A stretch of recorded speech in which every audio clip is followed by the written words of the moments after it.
पंढरीशी सुख वाटे जीवा सर्व सुखाचे आगर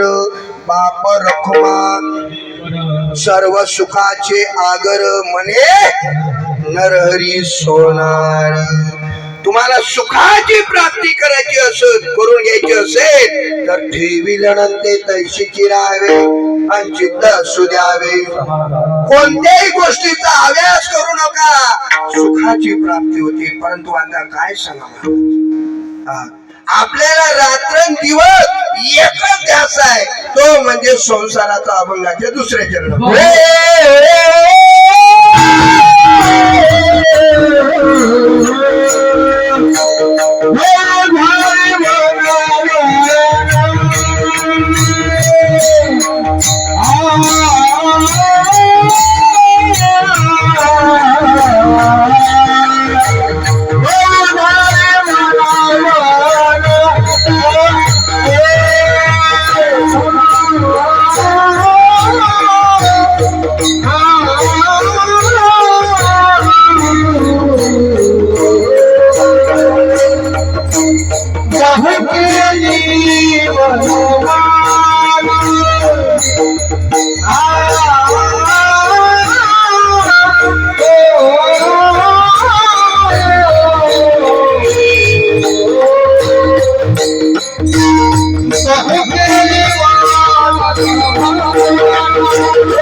आपल्याला ध्यान जो आहे तो फक्त संसारात आहे परंतु आपण खरोखर धन्यात भाग्यवान आहोत कारण आपण संसार करून परमार्थ करतात संसार हा प्रत्येकाला लागू आहे साधू संतांनी संसार केला नाही का परंतु साधू संतांचा संसार कोणता आहे हे ईश्वरची माझे घर केवढा मोठा संसार आहे म्हणून नुसतं संसार केल्यानं चालत नाही त्याला परमार्थाची जोड लावा अरे जीवन तरी काय माझ्या माय बापू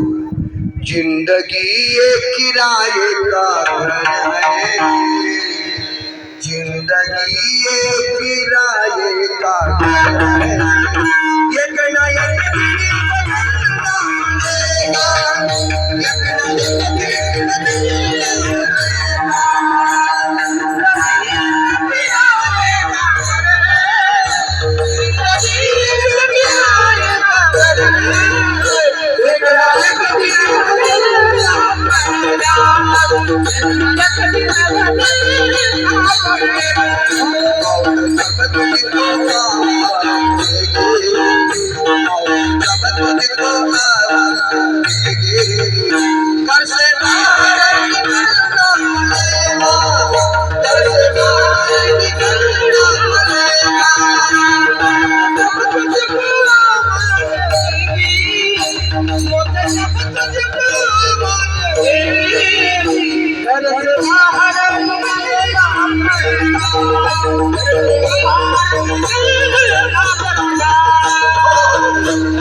एक दिन बदलना पड़ेगा मौत जब तुझको आवाज देगी